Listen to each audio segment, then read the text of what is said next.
Hello students, my self विवेक कौशिक और ये हमारा यूट्यूब चैनल बाय वाले कौशिक सर।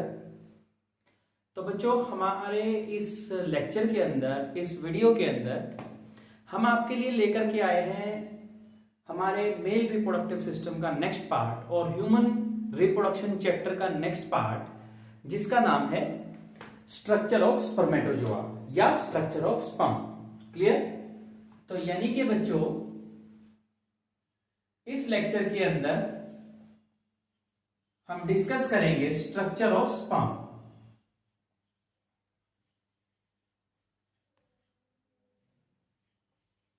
लेकिन उससे पहले बच्चों, आपको एक लाइन याद रखनी है जो लास्ट टाइम भी हमने की थी। लास्ट टाइम जो हमने पढ़ा था, क्या पढ़ा था? स्पर्मेटोजेनेसिस के बारे में पढ़ा था कि स्पर्म किस तरह से बनते हैं। क्लियर? पढ़ा था हम लोगों ने। तो लास्ट में, एंड में हमने एक वर्ड बताया था जिसका नाम था स्पर्मियोजेनेसिस। क्या नाम था? स्पर्मियोजेनेसिस। स्पर्मियोजेनेसिस का मतलब था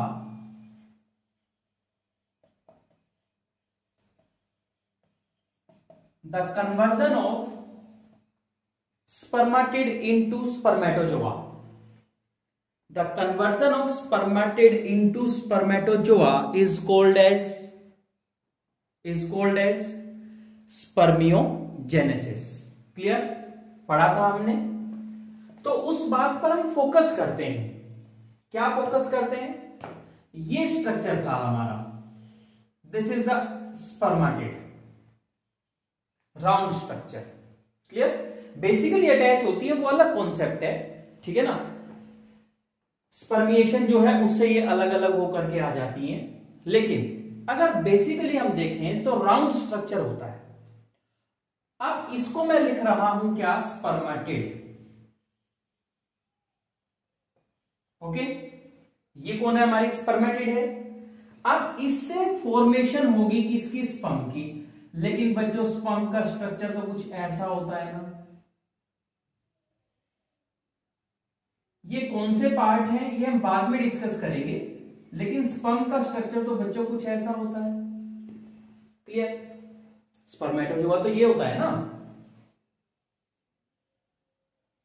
ठीक है?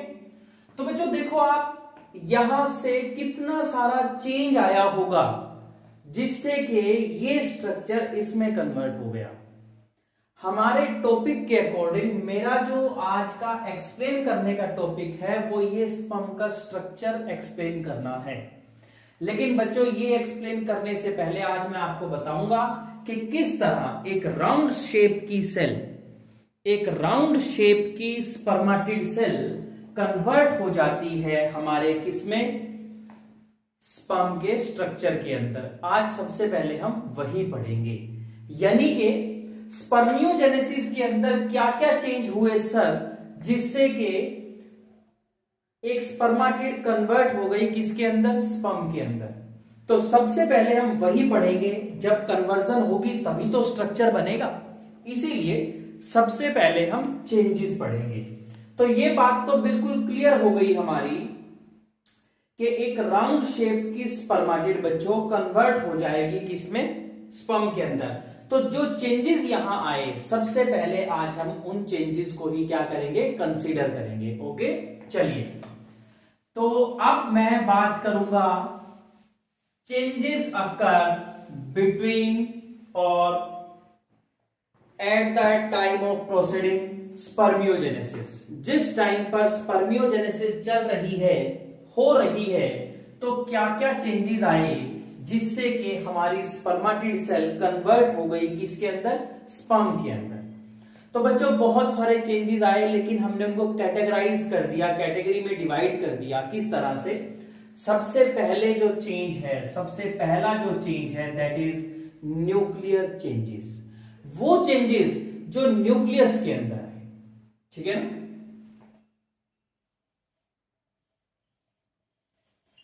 न्यूक्लियर चेंजेस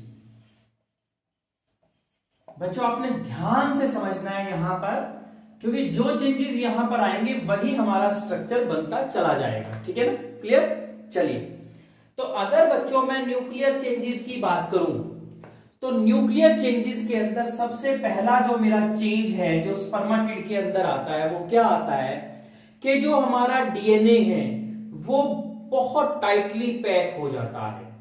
जो हमारे स्पर्माटिड के अंदर डीएनए था वो बहुत ज्यादा टाइटली पैक हो गया है, यानी कि DNA more compactly packed,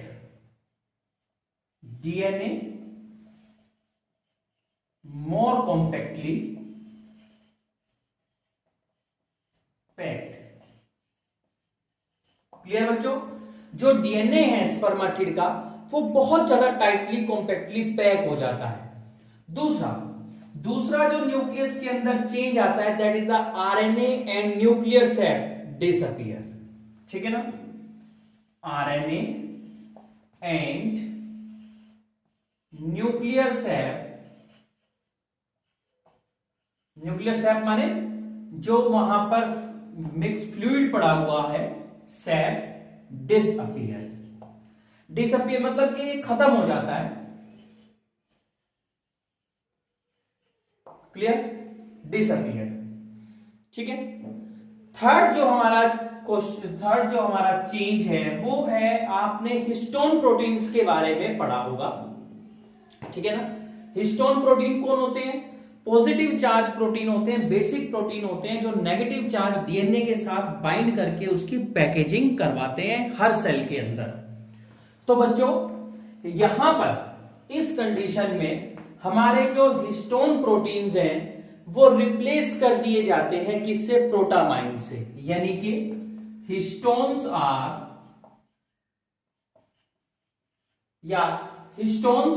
will be replaced by protamines। बच्चों ये जो मैं आपको चेंजेस एक्स्ट्रा करवा रहा हूं ये आपके नीट पॉइंट ऑफ व्यू से बहुत इंपॉर्टेंट है। तो ये जो 3 मेजर चेंजेस हैं ये हमारे कहां आते हैं? न्यूक्लियस के अंदर आते हैं। क्लियर? फिर उसके बाद हमारे पास कंपोनेंट है क्या? साइटोप्लाज्म। हमारे पास क्रोमेटिड के पास क्या है? साइटोप्लाज्म। ठीक है। अब हम पढ़ेंगे cytoplasmic changes number 2, that is cytoplasmic changes. Clear? अब हम देखेंगे कि हमारी स्पर्माटिड को स्पर्म बनने के लिए उसके साइटोप्लाज्म में क्या क्या चेंजेस आए। तो पहला जो है बच्चों, सबसे पहला जो हमारा चेंज है, most of the cytoplasm lost, क्योंकि स्पर्म के पास ना के बराबर बिल्कुल थोड़ा सा साइटोप्लाज्म प्रेजेंट होता है और कुछ बुक्स में साइटोप्लाज्म एब्सेंट लिखा होता है। क्यों? क्योंकि बहुत कम अमाउंट होती है। तो पहला चेंज क्या है? That is lots of cytoplasm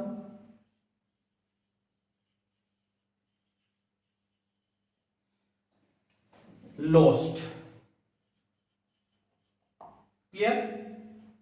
बहुत सारा साइटोप्लाज्म जो है वो खत्म हो जाता है। ठीक है। उसके बाद जो गोल्गी बॉडी है, हमने सेल के स्ट्रक्चर के अंदर पढ़ा था, एक ऑर्गेनेली है जिसका नाम क्या है? गोल्गी बॉडी, जिसे आप गोल्जी अपरेटस भी बोलते हो। ठीक है ना? That is the Golgi body. तो गोल्जी बॉडी जो है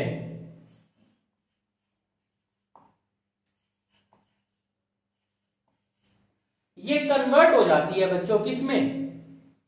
एक्रोसोम में, विल फॉर्म एक्रोसोम। सर ये एक्रोसोम क्या होता है? एक्रोसोम बच्चों स्पर्म का सबसे पहला पार्ट होता है जिसके पास बहुत सारे एंजाइम्स होते हैं। क्या होते हैं? एंजाइम्स। क्या काम करते हैं सर वो एंजाइम? वो एंजाइम फर्टिलाइजेशन में हेल्प करते हैं। सर फर्टिलाइजेशन में क्या करते हैं? फर्टिलाइजेशन स्पर्म करेगा एग के साथ। कब करेगा? जब वो एग के अंदर जाएगा, एग को पेनेट्रेट करेगा। यानी कि these enzyme helps the sperm into penetration of ovum और एग। ठीक है। एक्रोसोम कंटेन बियर्स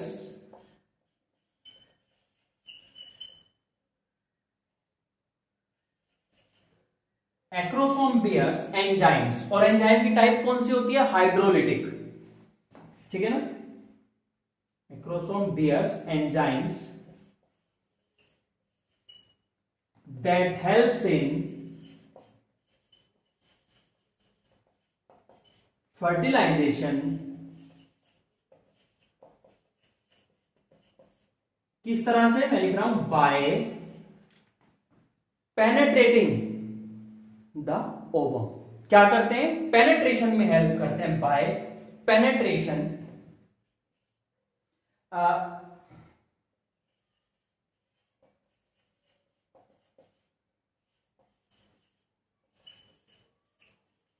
ओवम और फीमेल गैमीट। क्लियर? पेनेट्रेशन जो है जो ये मेजर पॉइंट है, क्योंकि ये उसकी लेयर को, उसकी मेम्ब्रेन को, उसकी आउटर वॉल्स को तोड़ करके स्पर्म को अंदर एंटर करने में हेल्प करते हैं। ठीक है? कौन? जो एक्रोसोम के पास एंजाइम होते हैं। कौन से? हाइड्रोलिटिक एंजाइम्स होते हैं, जैसे येलोरिडेज वगैरह, आगे हम पढ़ेंगे टॉपिक्स के अंदर। ठीक है? तो आपने इसको याद रखना है। उसके बाद बच्चों क्या होता है? जो सेंट्रियोल पड़ा होता है साइटोप्लाज्म के अंदर, ठीक है ना, वो क्या करता है? डिवाइड करता है और दो सेंट्रियोल बना लेता है। ठीक है ना। सेंट्रियोल विल डिवाइड साइटोप्लाज्म के अंदर।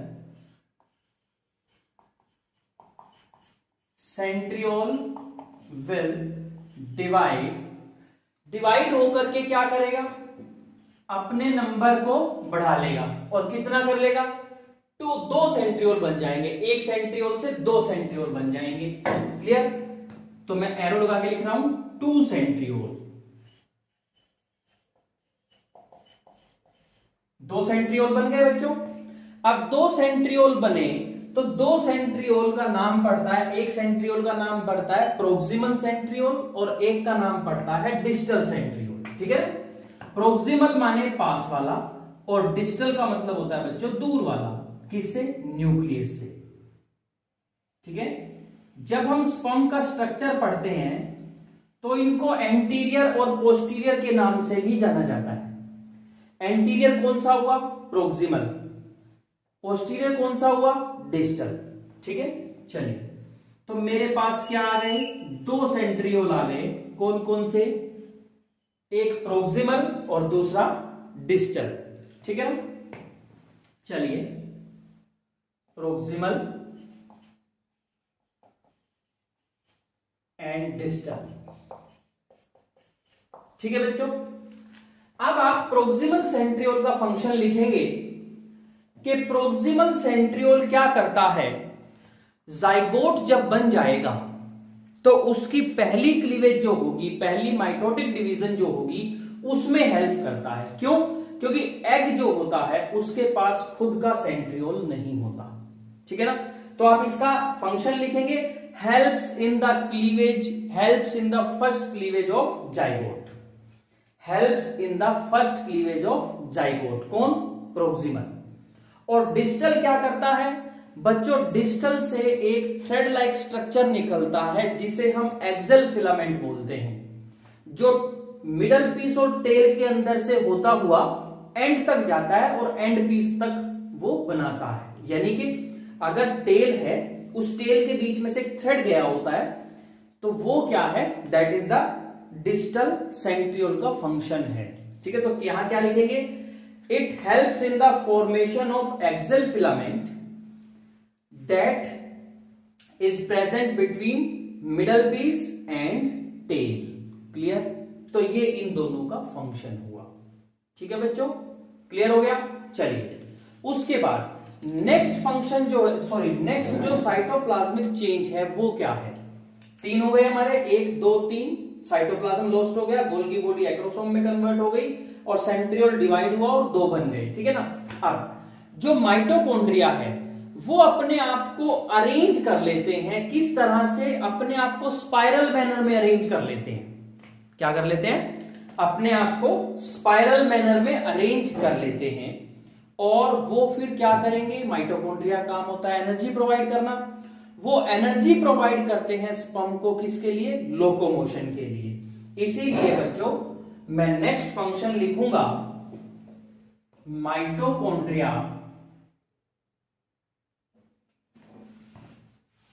ये लीजिए, ये मैं प्रोक्सिमल और डिस्टल इस तरह से लिख देता हूं। ठीक है बच्चों, number 1 proximal centriole, number 2 distal. Clear है? ठीक है, प्रोक्सिमल एंड डिस्टल सेंट्रियोल। अब जो हमारा नेक्स्ट पॉइंट है, दैट इज नेक्स्ट पॉइंट है बच्चों हमारा mitochondria. Mitochondria will arrange themselves in a spiral manner.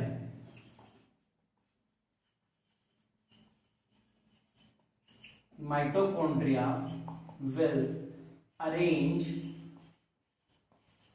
themselves in spiral manner